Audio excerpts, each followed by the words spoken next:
Hello, আসসালামু আলাইকুম। আমি মঈনুদ্দিন হাসান চৌধুরী। তোমাদের দ্বিতীয় ক্লাস নিয়েছিলাম আমরা তালিকা সেট তালিকা পদ্ধতি থেকে সেট গঠন পদ্ধতি কীভাবে করতে হয়।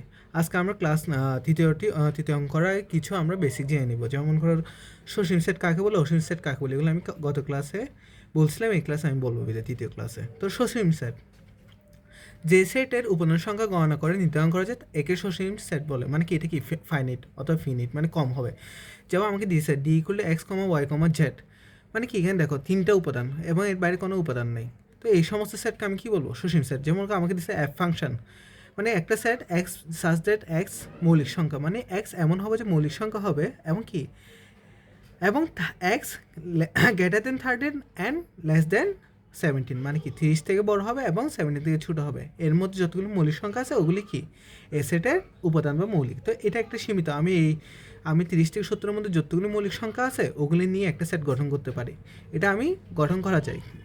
কিন্তু আমার একটি সেট আছে, এটা হচ্ছে অসীম সেট, যে সেটের উপাদান সংখ্যা গণনা করে নির্ধারণ করা যায় না, একে অসীম সেট বলে। যেমন করে আমি এই উদাহরণটা বারবার দিয়ে আসতেছি, equal to X such that X বিজোড় স্বাভাবিক সংখ্যা, মানে আমি বলছিলাম এক্স এমন হবে যে বিজোড় স্বাভাবিক সংখ্যা। এখন কয়টা আমি বলছি, কতটুক হবে। তো এটা আমি কোটি নিতে পারি, লাখ পর্যন্ত নিতে পারি, কিন্তু আমার এতটুকু নেওয়ার দরকার নেই। তো আমি এটাকে যখন দেখাবো, আমার এতটুকু যখন লিখতে পারবো না, আমার খাতায়ও কী হবে না, কুলাবে না। তাই আমি কী করবো, লিখছি এন ইকুয়াল টু, মানে এ সেটটা ইকুয়াল টু আমি লিখতে পারি না 1,2,3,4 কি ন্যাচারাল নাম্বার সেট। তাহলে আমার স্বাভাবিক সংখ্যা সেট হলে আমি কী করলাম, একটু খাতাটা নিলাম। তা আমার দেওয়া আছে A equal to X such that X বিজোড় কি স্বাভাবিক সংখ্যা।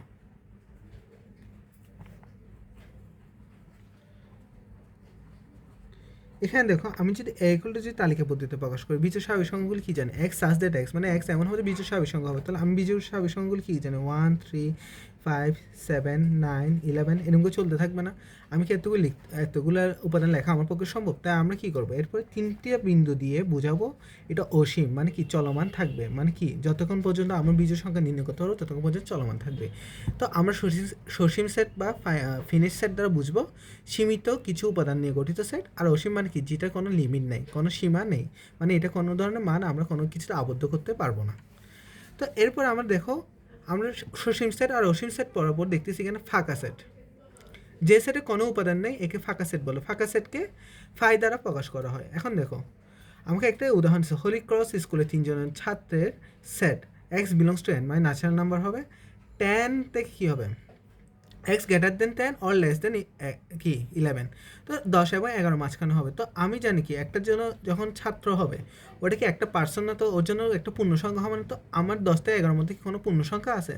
তাই এ সেট কী হবে, ফাঁকা সেট হবে। তো আমি যদি খাতায় লিখি, আমাকে দিছে কি 3 জন ছাত্রের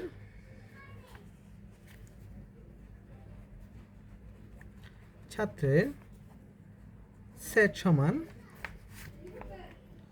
x belongs two N such that, এমন যেন 10 থেকে কী হবে, বড় হবে, 11 থেকে কত হবে, ছোটো হবে। কিন্তু আমি জানি কি 10 থেকে 11-এর মধ্যে কোনো ধরনের সেট নেই। এটাকে যদি আমি কী ধরি, এটাকে যদি আমি সি সেট ধরি, তো সি ইকুয়াল টু আমি কী লিখবো, ফাঁকা সেট। মানে কি এটার মধ্যে কোনো ভ্যালু হবে না, কারণ হচ্ছে একটা ছাত্র হলে অবশ্যই কী হতে হবে, ও কী হতে হবে, একটা পূর্ণ সংখ্যা হতে হবে। যেহেতু 10 এবং 11-এর মধ্যে কোনো ধরনের পূর্ণ সংখ্যা নেই, দশমিক মান আসে, তাই কী হবে না, আমাদের এই সেটটা নিতে পারবো না। এটাকে আমরা এভাবে বন্ধনী দিয়ে ফাঁকা দেখাতে পারি, আবার কি এভাবে ফাই দিয়েও ফাঁকা দেখাতে পারি, এটা আমাদের ইচ্ছা। তো আমাদের ফাঁকা সেট যদি শেষ হয়, ভেন চিত্রটা আমরা পরের অঙ্কে যখন অঙ্ক করবো তখন দেখব। তো আমরা দেখো এই তিনটে যদি ক্লিয়ার হয়, এখন আমরা যাও আরেকটা বিষয় আসি, ওটা হলো উপসেট। সাবসেট মানে কি, উপসেট মানে কি, যে সেটটা থাকবে তার হুবহু মান অন্য একটা সেটে থাকবে। যেমন করে এখানে দিছে A equal to A comma B একটি সেট, এ সেটের উপাদান থেকে এ কমা বি বি সেটগুলো গঠন করা যায়। আবার কোনো উপাদান না নিয়ে ফাঁকা সেটও গঠন করা যায়। আমরা বলতে পারি প্রত্যেকটি ফাঁকা সেট, প্রত্যেকটি যে কোনো সেটে কি উপসেট বা সাবসেট। তো আমি দেখো কোনো না নিয়ে যদি গঠন করি, এখানে দেখো গঠিত এ কমা বি বি প্রত্যেকটি কি এ সেটের উপাদান না। তো আমি বলতে পারি ফাই, মানে কি প্রত্যেকটি এ সেটের উপাদান আমি বলতে পারি, যেহেতু কি এখানে এ কমা বি বি প্রত্যেকটা কি এর মধ্যে পাচ্ছি। ঠিক আছে, তাহলে আমরা এটা কি বলতে পারি, উপসেট বলতে পারি। সুতরাং কোনো সেট থেকে যতগুলি সেট গঠন করা যায়, এতে প্রত্যেকটি সেটকে ওই সেটের উপসেট বলা হয়। মানে আমি একটা সেট থেকে যতগুলি সেট গঠন করতে পারবো। যেমন আমি যদি একটা সেট নিই, ইকুয়াল টু কত 1, 2, 3, 4। তো এটা থেকে যখন আমি যতটুকু সাবসেট গঠন করা যায় আমার থেকে, ঠিক আছে, তো আমি গঠন করতে পারি প্রথমে কি নিতে পারি 1, 2, তারপর নিতে পারি 1, 3, আবার নিতে পারি 1, 4। ঠিক সেমভাবে 2, 3, 2, 4, আবার কত 3, 4 নিতে পারি। আমি এভাবে সেট নিতে পারি। আবার কি নিতে পারি 1, 2, 3, তারপর কি 2, 3, 4, আবার নিতে পারি আবার ফাঁকা সেটও নিতে পারি আমার ইচ্ছা। তো আমি আবার কি প্রত্যেকটা উপাদানও নিতে পারি 1, 2, 3, 4। তো এখানে যতগুলো সেট আমি গঠন করতেছি এরকম আরও সেট গঠন করা যাবে। তো প্রত্যেকটি সেটকে আমি কী বলবো, এ সেটের উপসেট বা সাবসেট, উপসেট বা সাবসেট বলবো। এখন দেখো এটা তো বুঝলাম। তো এখান থেকে উপসেটের যে উপসেট এটার একটা চিহ্ন আছে, ওটা কি দিয়ে ব্যবহার করা হয়? উপসেটের চিহ্ন কি? এই দেখো সাবসেট, এই দেখো চিহ্নটা আবার দেখাচ্ছি। তো আমি এখানে কি লিখলাম, আমি লিখতে পারি না 1, 2 সাবসেট অফ এ, মানে কি এ সেটের সাবসেট। দেখো 1, 2 সাবসেট অফ এ সেটের সাবসেট। দেখো দেখো আমাকে দেখছে এখানে আরেকটা উদাহরণ দেখো, আমি পি ইকুয়াল টু 1, 2, 3, কি ইকুয়াল টু 2, 3, আর ইকুয়াল টু 1, 3 হলে তাহলে কিউ এবং আরকে প্রত্যেককে পি এর উপসেট, অর্থাৎ দেখো কিউ সাবসেট অফ পি, আবার কি আর সাবসেট অফ পি আমরা লিখতে পারি। ঠিক সেমভাবে এখন তো উপসেট বুঝছে, আবার কি এখন আরেকটা প্রশ্ন হচ্ছে, ঠিক আছে আমরা এটা বুঝলাম, কিন্তু আবার প্রকৃত উপসেটটা কি? আমার কোয়েশ্চেন হলো এটা। তো প্রকৃত উপসেটটা কি আমার? তো বলি বি যদি এ সেটের উপসেট হয় এবং এর অন্তত একটি উপাদান বি সেটে না থাকে তাহলে বিকে এ সেটের প্রকৃত উপসেট বলা হয়, এবং বি কি প্রপার সাবসেট অফ এ লেখা হয়। এখন দেখো আমি যদি একটা সেট লিখি, আমি যদি একটা সেট লিখি, আমি একটা সেট লিখলাম কি ইকুয়াল টু 1, 2, 3 এবং বি ইকুয়াল টু 1, 2। দেখো তো এখানে কি একটি উপাদান কম আসছে না? এখানে দেখো একটি উপাদান কম আসছে না? তখন আমি কি বলবো,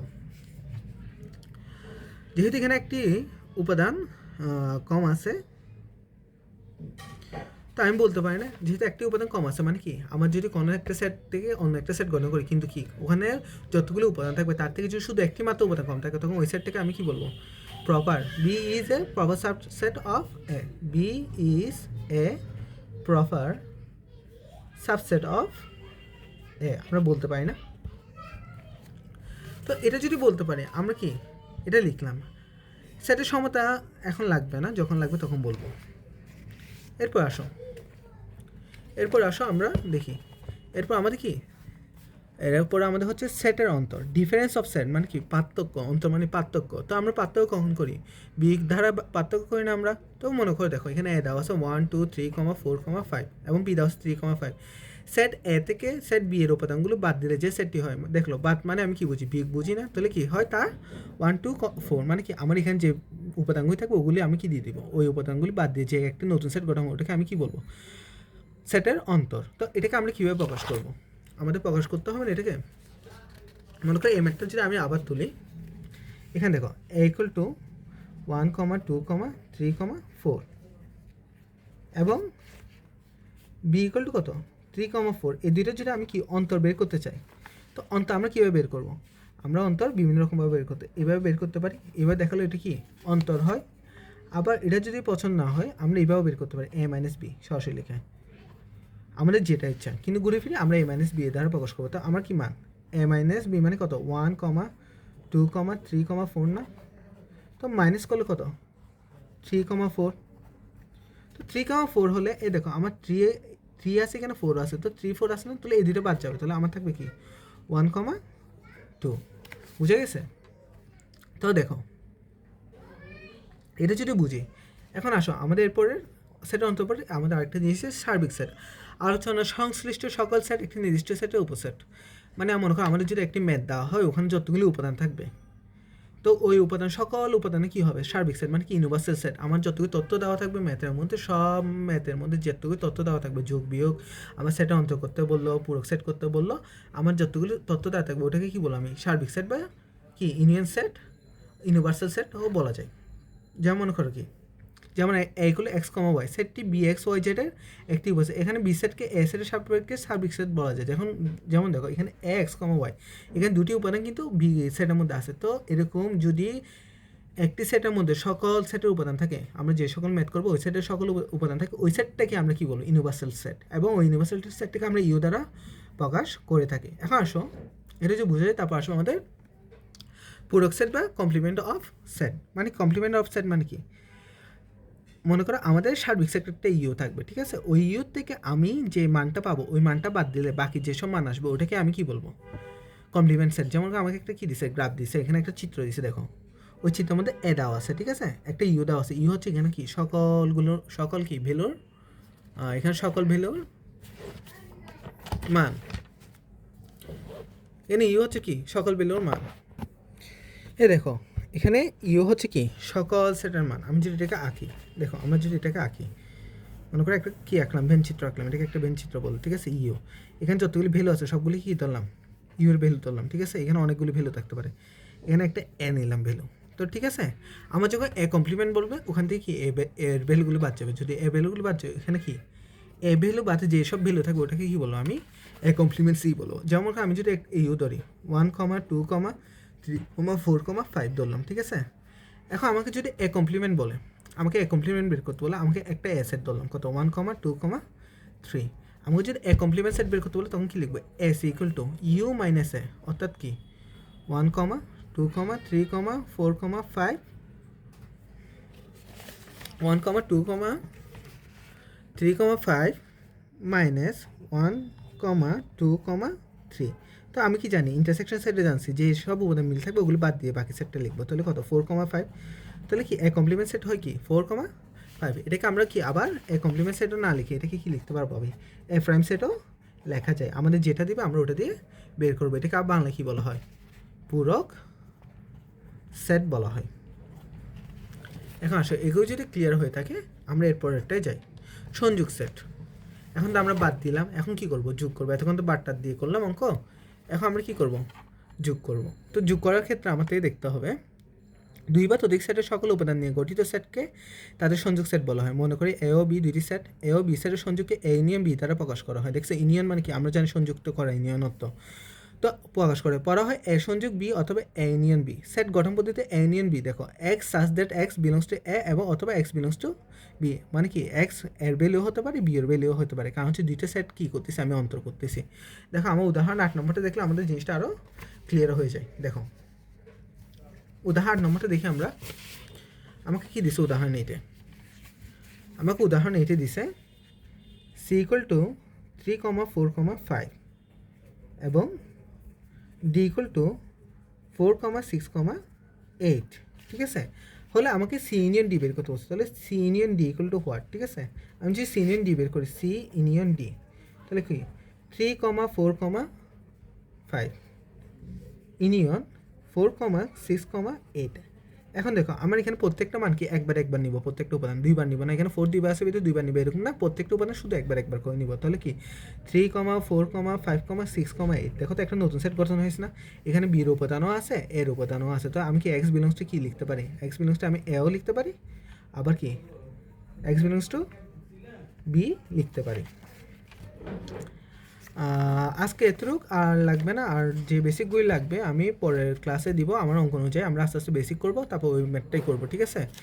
তো এই জিনিসটা যদি আমরা বুঝে থাকি, আমরা এতটুকু পর্যন্ত দিয়ে আমি 3 নম্বর যতগুলি ম্যাথ আছে সবগুলো করে ফেলতে পারবো। পরের ক্লাসে আমি ম্যাথগুলি বুঝিয়ে দেবো।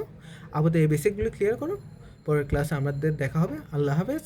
এবং কালকে শনিবারের রাতের দিকে তোমরা রাতে অথবা এর আগে আমি ম্যাথের ক্লাসটি দিয়ে দেওয়ার ট্রাই করবো। তোমরা বেসিকটা একটু ভালো করে ক্লিয়ার করে নাও বই থেকে। আসসালামু আলাইকুম, আল্লাহ হাফেজ।